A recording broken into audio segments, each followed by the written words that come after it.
I'm Joel Hargis with the Florida Aviation Network. Today we are shooting another Veteran Flyer series, and today we are here with Pat Phillips. Welcome, Pat. Thank you, Joel. I appreciate your having me here today in the Florida Aviation Network, taking an interest in what I've done. Well, yeah, we love to talk to Veteran Flyers, and we've done several of these, and it seems like most of them have been fighter pilots. And I wanted to change it up a little bit because I know you were an Air Force pilot, right? Yes, sir. Yes, sir. There you go. I was in the transport business. In the transport business. And so, you know, I always like to start at the very beginning. So I believe you were flying before you got in the Air Force, weren't you? Yes, I was. And so what got you interested in aviation, Pat? All right. Well, that's a good question. Aviation goes back to my grandfather, who started flying in Orlando at Orlando Municipal Airport, which is now Orlando Executive Airport, and in the early 30s, about 1931, 32. So and post World War I. Yes, but or pre World War II. Right. Either way, but. He later on bought in the 30s, mid 30s, an Aeronca C3, which he was a very active pilot in the Aeronca C3, and as a result, my dad became interested in airplanes and flying, and my dad started taking lessons in the C3, and he soloed it in the late 30s, and then my dad went on to be an Army Air Force pilot in World War II. But since he was a civilian pilot before he went into the military service, he started out as a flight instructor in Stearman airplanes. No kidding. And Joel is familiar with the Stearman, which we still have, that I flew it for 20 years as flying air shows as an aerobatic pilot, and had a surface level unlimited aerobatic waiver for that's about 25 years. That's serious business. So yeah, I was flying 8, 9, 10 air shows a year. So let's back up. So one of the things I found out today that I thought was pretty ironic, that your dad's name was Joel Phillips. Yes, my dad's name's Joel Phillips, and my grandfather's name was Joel also. No kidding. So, wow, I don't come across that very often. So your grandpa flew and your father flew. What was the first airplane ride you took? It would. I understand it was in a J3 Cub. Okay. You were probably awfully young. Is that why? Oh yeah, I was a baby. I was just a baby. You know, just wow. Not much more than weeks old. Okay, and so God, it was in your blood. I mean, generations in your blood. Well, yes, because every time we'd have Thanksgiving dinner or Christmas dinner at my grandmother's house, I also had 2 uncles that were pilots. Oh my! And we'd be talking airplanes the whole time and the whole dinner, and so that was always the topic of our conversation, was airplanes, aviation, wherever we went. That's fantastic. So, at what age did you start taking flying lessons? I started taking flying lessons when I was 15. When I was a kid, though, I flew model airplanes, control line, U-control models, and really got into the model airplanes and was a member of some model airplane groups and building and flying, and by the time I started taking lessons, I was 15. I felt like I already knew how to fly an airplane, and I remember my dad giving me a lecture to not be so self-confident. I got home because I guess I got home after my first flying lesson, which was an Aeronca Champion 7AC at Hoquest Airport here in Orlando, which was a long-time grass airfield on the South Orange Blossom Trail, which is now covered with apartment houses.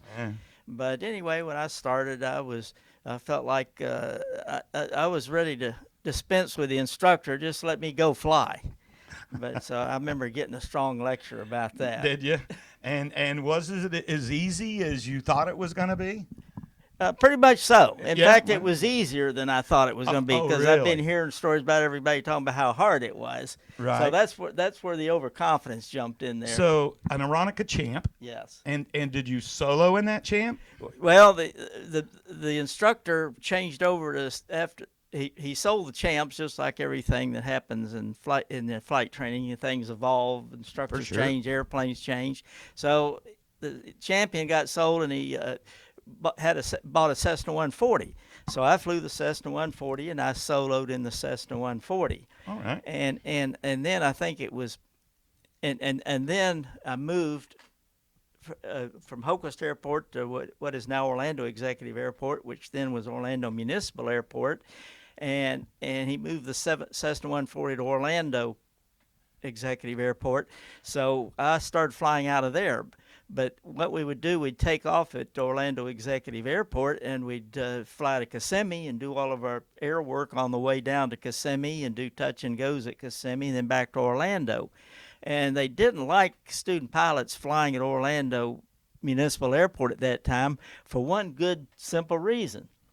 That was the main airline facility for Orlando. Oh. And So there's commercial traffic. Commercial traffic, and I'm talking about commercial traffic, all of the airlines that came into town, National Airlines, Delta Airlines, Eastern Airlines, and several others, and they were flying Constellations and DC-6s and later on DC-7s. So that's where you learned about wake turbulence, and because of the wake turbulence issues, pretty much kept student training out of Orlando Executive, because it was a busy airport then with a commercial air traffic. Was that a controlled field at that time? Oh, absolutely. So, yeah, it was very busy, because you know how much air traffic we have now. Oh. Well, even then, for a town that size, it was heavy air traffic when you had three major airlines coming in. Well, yeah, here. no, I get it. Wow. And like I say, the smallest airplane the smallest national was flying Lockheed Lodestars, but Delta and Eastern, they were flying DC-4s, DC-6s, and Constellations. Wow. And they were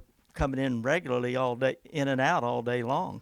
And so a Cessna 140, so all tail dragger work, I guess. Yeah, all tail. There wasn't much tricycle gear airplanes at that time. Yeah, Cessna 150s had just started coming into being. Okay. And so after I soloed in the 140 and I flew it solo a while, switched over to a Cessna 150 and then finished up in flying Cessna 150 and took my private pilot check ride when I was 17 in a Cessna 172. That was my next question. So you did your check ride in a Cessna 172. Yes, that's correct. Do you remember your examiner? I sure do. We all do. We all remember that check ride, that first one. Yeah, the first examiner was Buck Rogers. He was a cousin of the Showalders, Buck Rogers. Buck Rogers was and his he name. was Buck Rogers. That's crazy. And he was one of the partners in Showalter Flying Service at that time, but he was their flight examiner. So I remember Buck very well. Oh my gosh! I like I say, none of us forget our private pilot check ride. You know. No, and I remember the last thing he said as we finished up and I passed, and he says, "Now you're going to begin learning about flying airplanes." Right now, you got a license to learn, right? That's right. That's absolutely the truth. You know, if there's aviation enthusiasts out there that are thinking about getting that private pilot's license, when you get it, that's when you start learning. I mean, that's when it starts, right? Because you learn something on every flight. Yes, certainly do. So you flew for a while, and what made you decide to join the Air Force? Well, I was always interested in military flying because, of course, my dad and his friends were all telling their war stories all the time, and it's always sounded pretty exciting, pretty interesting. And I had an uncle who was also a fighter pilot in the Air Force. He flew in the Korean War, and so he pioneered jets in combat. So did your dad fly in World War II? My dad was in World War II. He was Army Air Corps. Army Air Corps. As I said earlier, when he was a civilian instructor and steerman, he got a direct appointment to active duty, and they got his wings, and then he went on to. It was interesting as he flew. He was a ferry pilot for a while. He got to fly every fighter plane they had in the military service at that time, and then he went with the Air Transport Command and flew a C-54, flew the hump in C-46s till the war was over, and then it was back home. So, well, it makes certain sense that you wanted to fly for the military. And so let's talk about that. So how old were you when you enlisted or signed up? Yeah, I was at University of Florida, and I felt I'd been accepted to law. I'd been accepted to law school. My plan was to go to law school, but I also had my commercial license my senior year at University of Florida and flight instructor certificate. So I was actually flight instructing, and so and since I wasn't in ROTC nor had graduated from the military academy, I figured, well, then there wasn't much of a chance of being a military pilot. But then I felt fortunate. The Vietnam War heated up. And so at that point, you could go down to the local recruiter's office, take the test. I went to the Army, Navy, and Air Force, passed all of the tests, and said, I'm going to put law school on hold, and I'm going to go be an Air Force pilot. Cool. And oh, you were what? Must have been about 22. Yeah, 22. You're right. Right on. All right. And so, talk to us about your Air Force training. What did they start you in? A T6? What? Okay. Tell that story. Well, Air Force training, going in even in the military now, the number one requirement, you got to graduate from college. So I felt fortunate. I did that, and I graduate. That's from an accredited college. Amazing how many people get that, find out they're graduate from an unaccredited school, they've got problems. Right. But well, anyway, graduate from accredited college, but then you have to be an officer. So after taking the test, I had to go to officer training school at Lackland Air Force Base in Texas, and that was 90 days of the officer training school. And then you're then commissioned a second lieutenant. So it's kind of like a boot camp, and along with it's a boot camp with academics. Right. Because it had a lot of academics. I was really amazed. Half a day of it was academics, history and military history, and even military tradition, but and then warfare history and all the things you really need to know. But so anyway, you're commissioned a second lieutenant, then you're assigned to pilot training base, and I was assigned Laughlin Air Force Base in Del Rio, Texas, which is about 100 miles west of Lackland Air Force Base. So came home for a week, and then I went to Laughlin Air Force Base, and the pilot training class of 68D, and that was in 1966 we started. And then the Air Force, you started out for the first 35 hours in a Cessna 172. Really? And the Cessna 172s were at the local civilian airport in Del Rio, Texas, Del Rio International Airport, and had civilian flight instructors, and you completed your 35 hours in the Cessna 172, and you soloed. That had to be easy for you. Yeah, you had a bunch of 172 time by then, right? Oh, that was fun. Yeah, that was another story. The flight instructor got to be my buddy, and so we learned. Flight as good as he could. We learned a lot of things about Cessna 172. I don't even think I want to go there. Then we'd say, yeah, and then we'd say, well, it's check ride. Oh, we better figure out what you're going to have to know for the check ride. So we'd do that. So that was kind of fun, and everybody in the class had to solo. But it was amazing. The washout rate was pretty high in the Cessna 172 phase, because you do learn a lot about military, such as a military-style pre-flight by the book and by the numbers and what you had to do by the book and by the numbers. And it was somewhat of a harassment program, I called it, because of the military training. But it was good, because it it was able to find who could fly and who couldn't. Well, they were vetting you out on purpose. They were. Absolutely, they were. And I thought it was a pretty good program, pretty economical way to do it. So that was a training. So then after the 172 for 35 hours, we went to Laughlin Air Force. In fact, I lived on Laughlin Air Force Base, but we went back to the base and started flying T37s. T37s. Cessna T37. All right. So what is that? Help me with that. A T37 on the civilian side is, what is that? There is no civilian T37. It's a twin-engine Tweet Cessna jet. It's a jet, twin-engine jet. I know what it is. I know exactly what it is. I should have had a picture. If you can give me, if you give me a minute, I can bring back a picture and hold it up. I know what one is. Our viewers can look that up. But yep, I know. The reason I know that is from my Jack Hallett work with Jack. Mm-hmm. He trained. Yes, Jack was a T-37 instructor. Yes, at he was. Air Force he Base. sure was. So I know exactly what that is. So you got to go right to a jet. So we go right into the jet. We flew the we call it the Tweet T37 for I think it's about 140 hours, 135, 140 hours, and you solo it and you get cross country and learn formation, learn instrument. Is that the whole gamut in the T37? And did some formation flying at that point. Did formation aerobatics? Flying. It was every check ride was aerobatic. Aerobatics were integrated or included all the way through the training program. And you mentioned Jack Hallett. The most interesting part, and what everybody remembers about the Tweet, was we had to spin it. Everybody had to learn spins. And I thought, well, I knew all about spins because I'd been flying before, but I didn't. I would think in a jet that's a big, the Tweet, much different. It's a different procedure on the recovery. I mean, start with, I was used to when we spin, we can count half rotations normally and keep track of your spins and how many rotations and pull out on point. With the Tweet, it would spin so fast you couldn't count fast enough to keep up with it to start with. Wow. So after it spins enough time, then you start the recovery, and you have to jam the stick full forward. You don't want to go easy on it. If you go easy forward, you're going to end up in an inverted spin. So you've got to actually push it with quick, snappy force and full opposite rudder, and then you're kind of along for the ride for maybe another 1 or 2, 3 rotations while it's slowing down and then you recover. So, yeah, anybody, like I say, the instructors, and you talk to Jack, he loves to talk about the spins and the spin recoveries in the T37. Well, that started your aerobatic stuff. I was actually doing it before I got in the Air Force. Were you? Because, I got a story on that. All right. Well, go ahead and tell it. But yeah, while we were in the Tweety Birds, I'd already done an aerobatics, and I had a low-level waiver.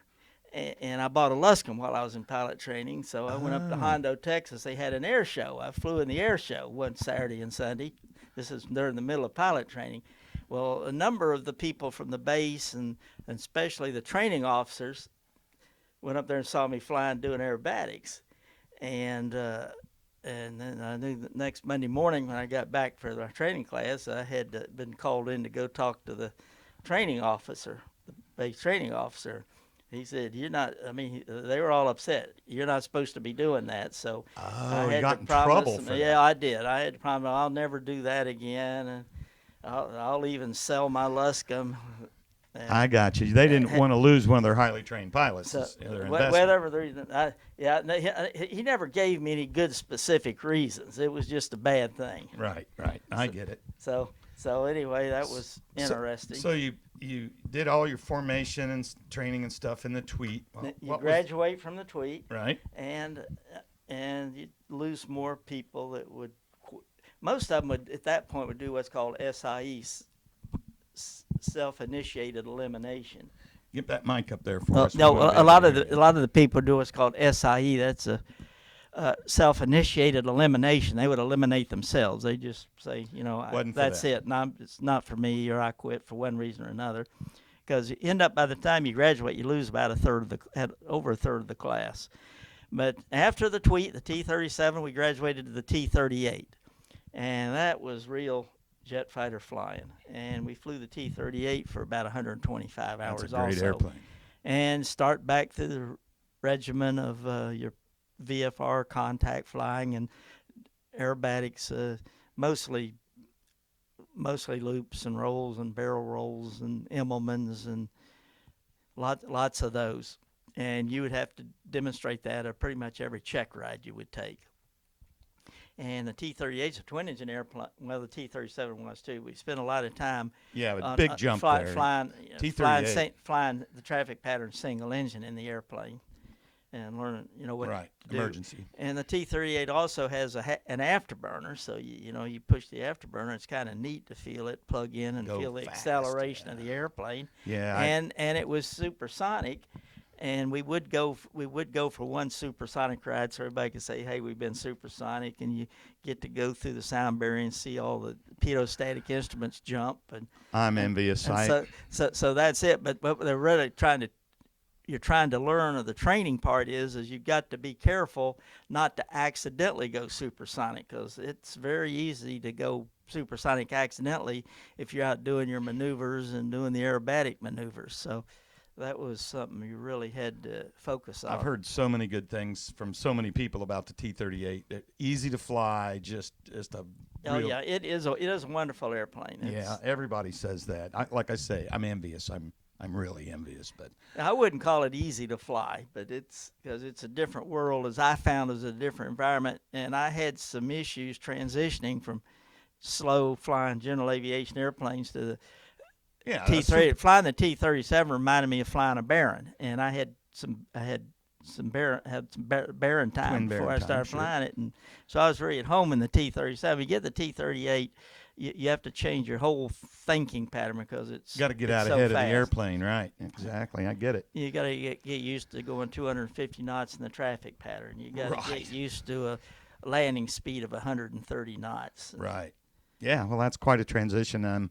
So what was next?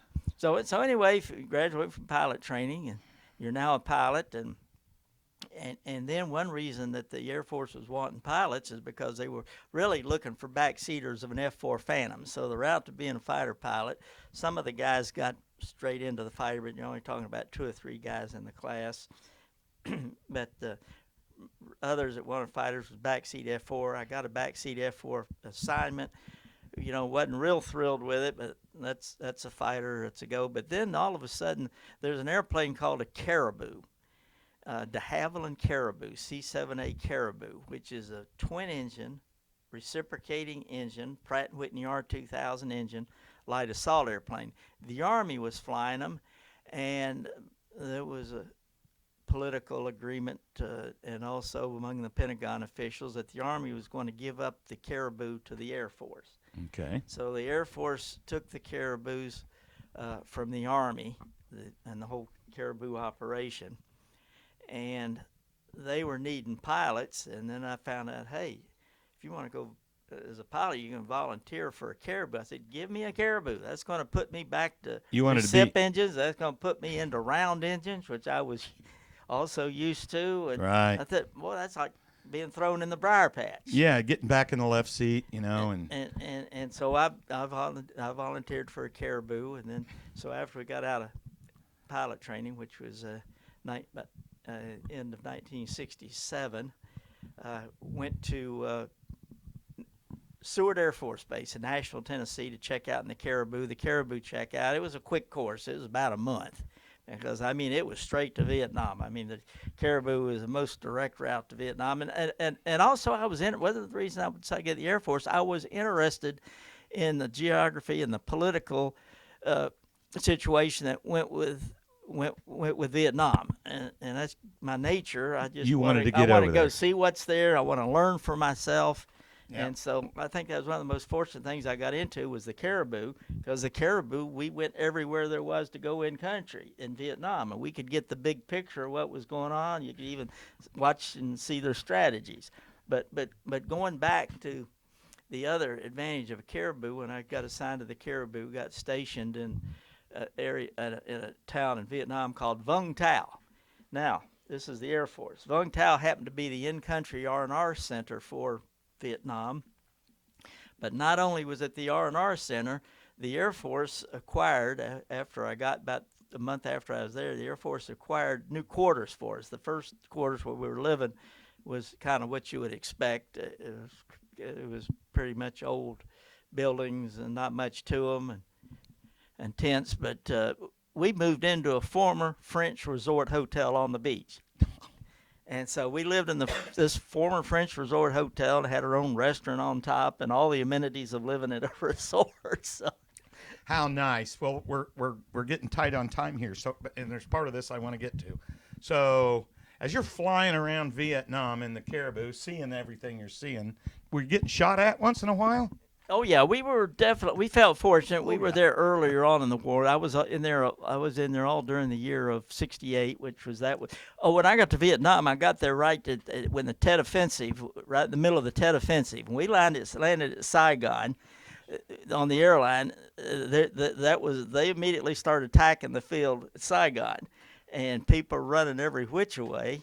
Oh, And my. we were supposed to gone through a week of indoctrination and introduction in Saigon.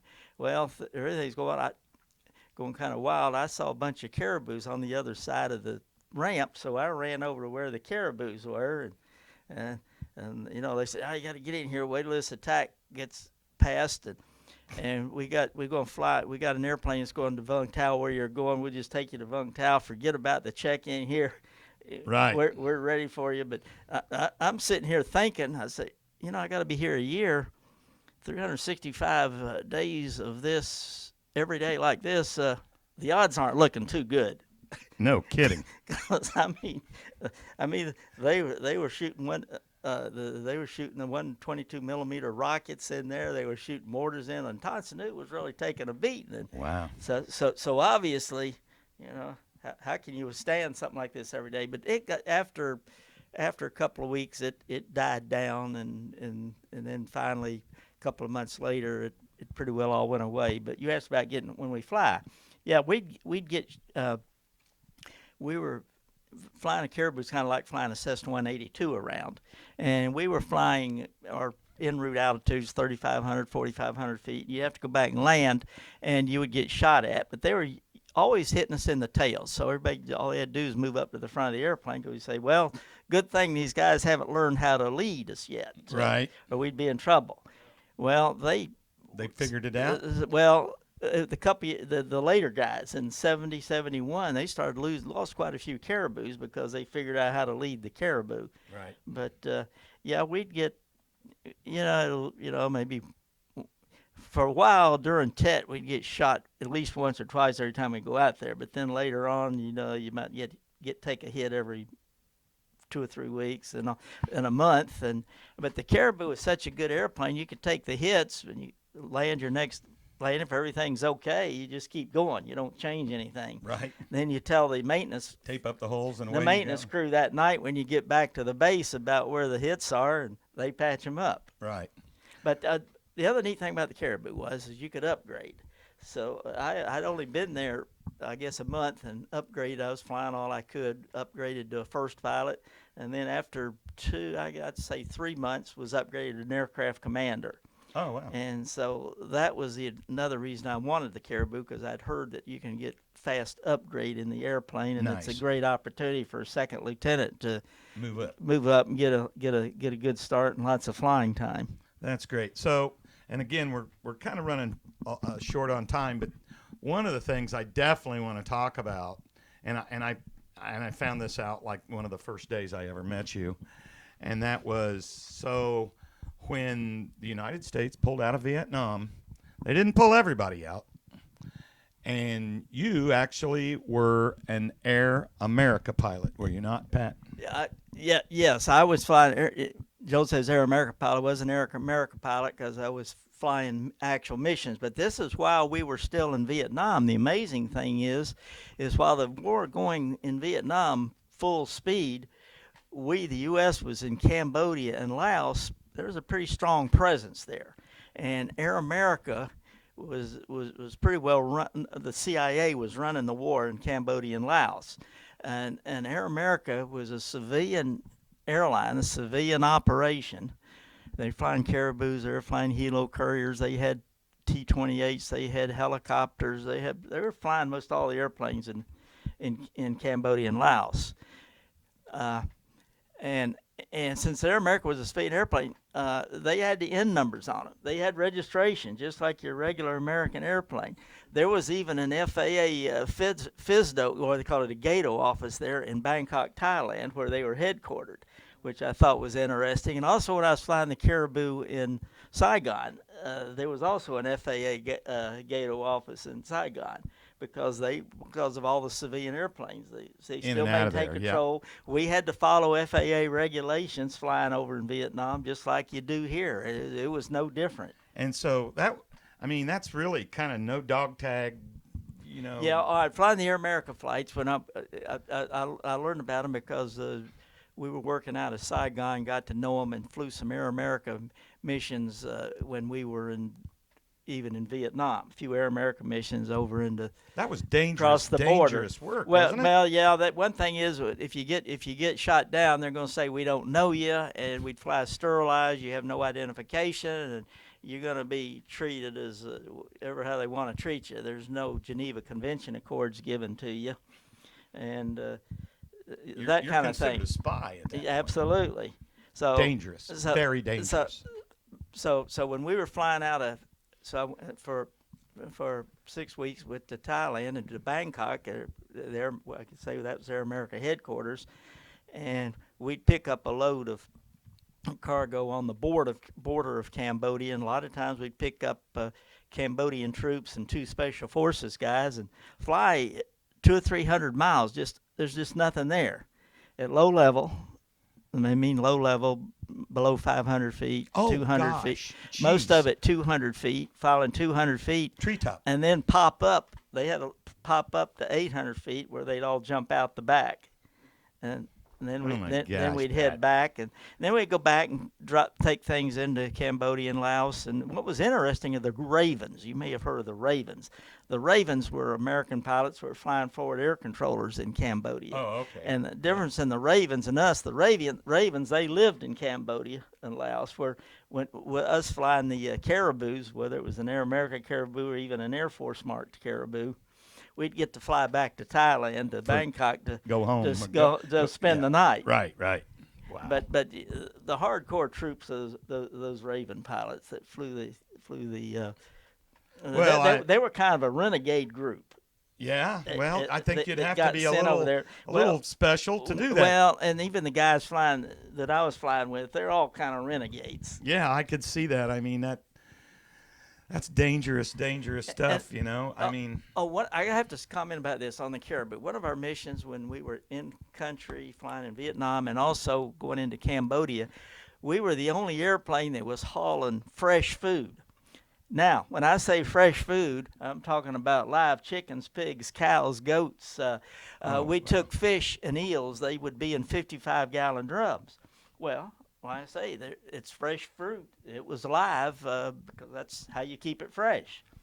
So we would fly out to the villages to provide them food because all the men, both Cambodia and Vietnam, they're out fighting the war, and the villages needed food. So we kept them supplied with food and rice and lots of other staples. So that was pretty much the big part of the mission, was flying food into them. Now, a few times we did fly ammunition out into the troops. They need something. We'd fly jeeps out there. We'd fly something. They had some small armored personnel carriers. You could get one in the back of the Caribou. So how realistic was the movie Air America? Oh, that movie Air America, I was all excited. A couple of buddies were going to the movie. I'd have to say it was the sorriest idea of an Air America show you could imagine. The reason Hollywood's trying to make it exciting, and I kept thinking every flight we ever had was a whole lot more exciting thing you saw in the movie. And the other thing that bothered me about the movie, it made it look like everybody was in the drug running business, which was not the truth at all. And the other thing that bothered me about the movie is they made it look like the pilots were all a bunch of idiots. That opened the movie by dropping a pallet of food with a parachute, which we did do, but they dropped it through the hooches and the houses and the middle of the homes and the bar in the middle of town. The pilots are all very professional. All the American pilots, the Air Force pilots. If you would be wanting to see how close did you get to the target. If you got 5 feet off the target, you'd be upset.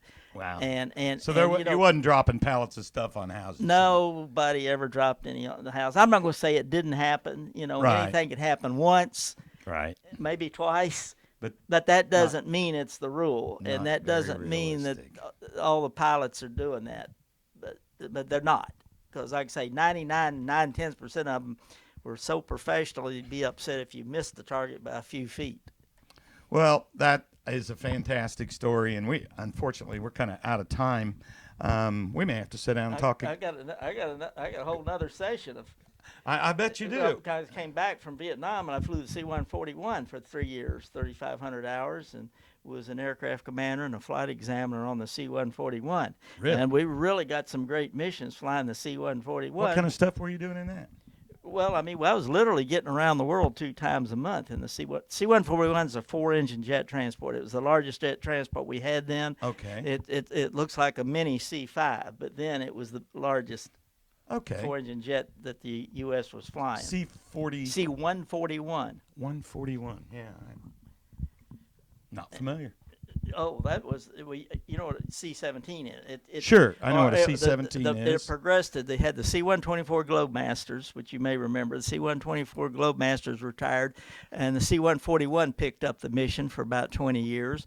But then the C-5 came along, so the C-5 augmented the mission. But C-141s were just retired. I guess they were all retired probably 10 years ago with the C-17. Long time because service. the C-17 picked up that right.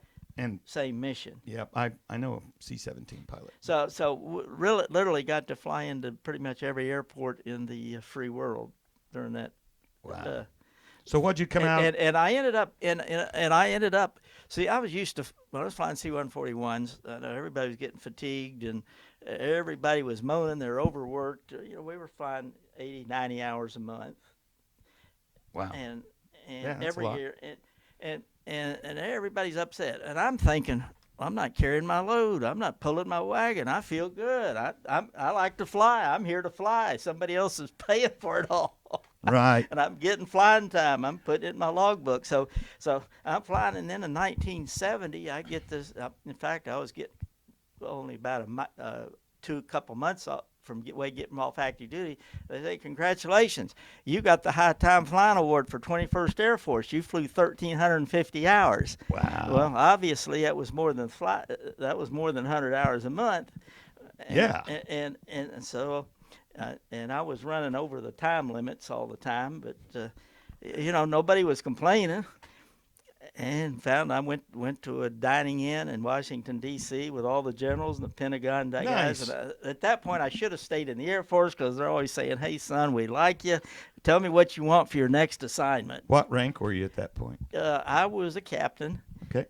But then when I got off active duty, I was keeping my commitment to get back to law school. But I got off active duty. I went back and flew C-141s as a reservist out of Charleston, South Carolina. Oh, okay. And pretty much the same. And that reserve flying is the best in the world because before, I guess, had about a 2-year gap, year and a half gap before I got back to law school.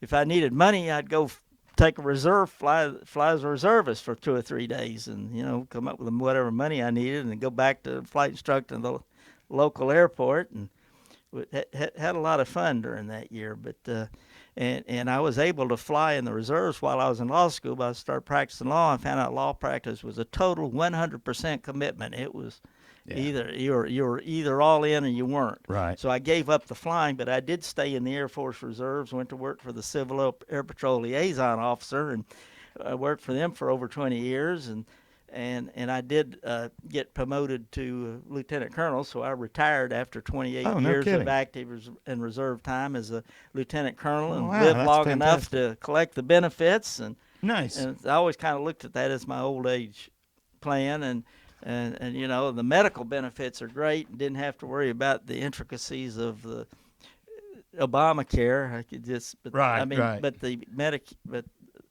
yeah, there's just nothing like the benefits you. Well, I happen to know for a fact that Pat is a phenomenal aviation attorney, and you've helped many, many people through situations, and everybody from just normal, regular folks to astronauts. And you've met a lot of cool people. I mean, we could do another 30-minute show on you, but we probably ought to stop and because if it's too long, people won't watch it all. So. I guess one thing I feel like I benefited was the Experimental Aircraft Association. I was vice chair for years of the Legal Advisory Council and helping with the lobbying for things. And I did find out if you don't like things, they can be changed. Either regulatory, you get the FAA to change it. If that doesn't work, you can go to the legislature. And the big example is basic med. Right. And I'm real proud to have been on the leading edge of that and involved in a lot of the writing of it, drafting, and then seeing it work. And now I have have the benefit of it because I've got a J3 Cub. I can still fly my J3 Cub legally because it's a light sport airplane, where I couldn't have done that 20 years ago. Right. So that's why it's kind of neat to be able to be part of that effort that really changed something through an act of Congress that I personally am getting the benefit from. Well, Pat, you know, you're, like I say, we could do another 30-minute show for taking this point and going forward. But I really that'd be another good long story for the day. But those forays into the Congress, it was really neat. It's really well, and so maybe we'll do that. I guess sometime. it's neat to be involved, and like I say, Maybe I'll get you down to the studio in Senate Fun or something, and we'll sit and talk about the latter half. But I want to thank everybody for tuning in today, and Pat for sharing the story. I mean, I've known you several years, but I heard a lot of cool new stuff today, and it's fantastic. Veteran Fliers, these guys are the best. I hope you continue to watch our series on Veteran Fliers with other great pilots like Pat Phillips with the Florida Aviation Network. I am Joel Hargis. Stay tuned.